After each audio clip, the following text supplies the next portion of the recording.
All right, ready to dive deep today? Always. Good, good. Because today we're looking into this whole idea of escaping the Matrix. Not the Keanu Reeves kind, though, Yeah, no red pills here. but that feeling of being, trapped by what society expects of us. That I can relate to. Right. We're basing this deep dive on how I escaped the Matrix and changed my life. Mm. It's this first-person account, really fascinating.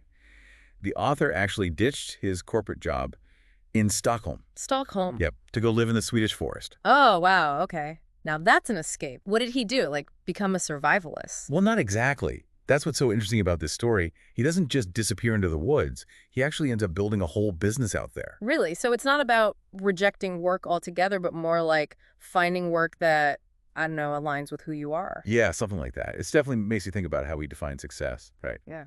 Absolutely. And it seems like this whole journey starts with the author feeling totally stuck in that corporate grind, working for the weekend, always chasing the next promotion, that whole thing. Oh, yeah. I think a lot of people can relate to that feeling. You look around and think, is this really all there is? But it's one thing to feel that way. It's another to actually do something about it. What was the turning point for this guy? Oh, he actually pinpoints two big aha moments. First, he's just having a casual conversation with a colleague at work, like just a regular water cooler chat. You're telling me my daily gossip session could be life-changing. Hey, you never know. But for him, this conversation kind of made him realize he was just going through the motions, letting his job dictate his life instead of the other way around. Yeah. Okay, so he has this realization. But how does he go from feeling stuck to actually changing his whole life? That's where the second aha moment comes in. He goes to this lecture, and the title alone is kind of mind-blowing. Everything is made up. Wow. Okay. I'd want to hear more after a title like that. Right. And it was basically all about challenging those societal norms we take for granted. Our jobs, our definitions of success, all of it. It really got him thinking about creating his own path. Interesting.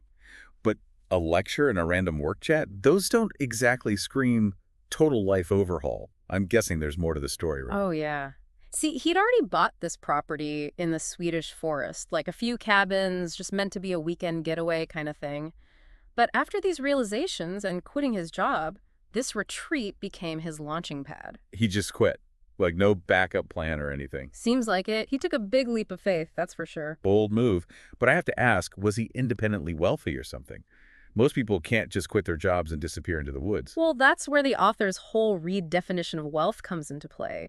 He realized that true wealth wasn't about his bank account. It was about having control over his time, being in nature, having strong relationships, the things that a lot of us, end up sacrificing for that more conventional lifestyle. So he swapped the corner office for, like, chopping wood and living off the land. Well, not exactly. Remember, he ends up building a business. He starts running clubs, hosting events, things that let him use his skills and make money, but in a way that felt authentic to him.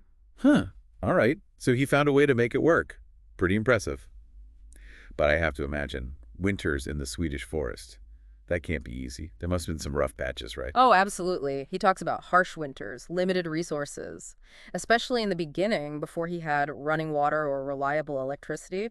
It took a lot of grit to get through those early days. So it wasn't all sunshine and roses, huh? Nope, not at all. There's definitely a healthy dose of reality in this story. It's not just romanticizing, dropping everything and running away. It's about making conscious choices, even if they involve some discomfort or sacrifice. Yeah, I'm really curious to hear more about those challenges and how we dealt with them. Me too. I think we should dive into that in the next part of our deep dive. So we've established this wasn't like an easy breezy escape to the woods. What kept him going when things got tough? It seems like a lot of it boils down to mindset. He talks about managing fear, not by pretending it's not there, but more like focusing on the reward. Okay. In this case, the reward of living a life that actually reflects his values, I get that. But even with a positive mindset, there must have been times when he wondered if he'd made the right choice. Giving up a stable income, a warm house in the winter. Oh, yeah, for sure. He's really honest about the mental and emotional challenges. There were times when he felt isolated, unsure of himself, even a bit resentful of the whole system he was trying to escape. It sounds like it was more than just building a new life. It was almost like unlearning a whole way of thinking. Right, exactly. And he talks about how important it is to be okay with being uncomfortable, like that discomfort is a sign that you're growing. I could see that. He had to learn a lot of new skills, figure out how to live in a totally different way, Yeah. And face those internal doubts and fears that come up when you're making big changes. which is, kind of inspiring when you think about it. He didn't just escape the rat race. He redefined what success even meant to him. Hmm. But I'm curious, what does success look like in this context? Was it just like a feeling? That's a really interesting question, and the author actually wrestles with it throughout the book. At first, he thought success meant being self-sufficient, living off the land and making money outside the system. Okay, but that doesn't seem like the whole story. It wasn't. As he went along, his definition of success changed. He realized it wasn't just about surviving, it was about finding meaning in what he was doing every day. So it wasn't enough to just chop wood and grow vegetables. There needed to be something more, something that gave him a sense of purpose. What was that for him? Well, he found it in connection. Connection with nature, of course, but also with other people, and I think with himself. So those clubs and events he started, those were more than just a way to make money. Exactly. They became this way to build community, to feel a sense of belonging. Even though he was living a more solitary lifestyle, those connections were super important. That's a good point. Escaping the matrix doesn't have to mean becoming a hermit. Right. It's about choosing your connections carefully, building a community that shares your values. So it's not about rejecting society altogether, but more about designing a life that works for you, not the other way around. But did he ever miss his old life? Like all the conveniences, the social scene? He does talk about moments of nostalgia. He missed grabbing drinks with colleagues after work, those intellectual conversations, even the steady paycheck. But in the end, he realized those things came at a price he wasn't willing to pay anymore. It's like any big decision, Ah. right? You gain some things, you lose others. But the key is being really clear on what you value and making sure your choices reflect that. Yeah, and he emphasizes that it's an ongoing process. There's no finish line when it comes to escaping the matrix. It's about constantly checking in with yourself, making adjustments as you go along. Always evolving. It's a powerful message. It means we have more control over our lives than we might think. Mm-hmm. But it also acknowledges that it's not always going to be easy, right? There will be challenges, setbacks, those moments of doubt. Definitely. And his story shows us that it's not about creating some perfect, problem-free life. It's about embracing the ups and downs, the messiness of it all, because that's where the growth happens. So what are some concrete things listeners can do if they're feeling, trapped in their own matrix? Well, that's where the author's insights get really practical. He doesn't just tell his story. He offered some really specific tools for self-discovery and taking action. Sounds like we need to unpack that. Let's dig into those takeaways in the final part of our deep dive. Okay, so we've heard this guy's story, the ups and downs, the good, the bad, the whole nine yards. But what can our listeners actually take away from all this? Like, what can they actually do if they're feeling stuck? Well, the first step, the author says, is awareness. Like really taking a look at all those expectations that might be shaping our choices, even the ones we don't realize are there. Yeah, like those unwritten rules about what a good life should look like, the things we just accept without really thinking about it. Exactly. And he suggests we ask ourselves some hard questions like, are we chasing goals that actually matter to us? Or are we just kind of going through the motions? What are we giving up to reach those goals? And, is it really worth it? Those are some tough questions. But I guess you have to start somewhere, right? It's like taking a good look at your life and seeing if it matches up with who you are deep down. Which brings us to the next step. Figuring out what your values are.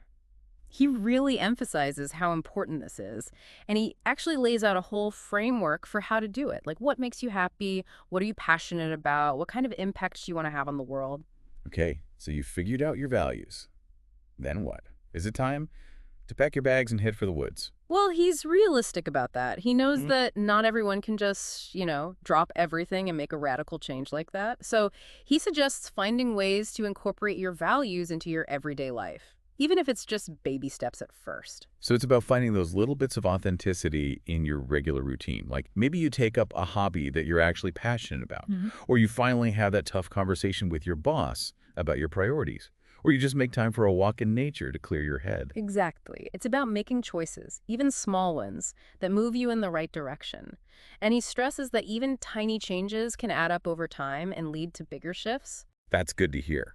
Because it means you don't have to turn your whole life upside down all at once. You can start small and build from there. And that leads to the last piece of advice he offers, embracing discomfort. He's pretty upfront about the fact that real growth rarely happens when we're comfortable.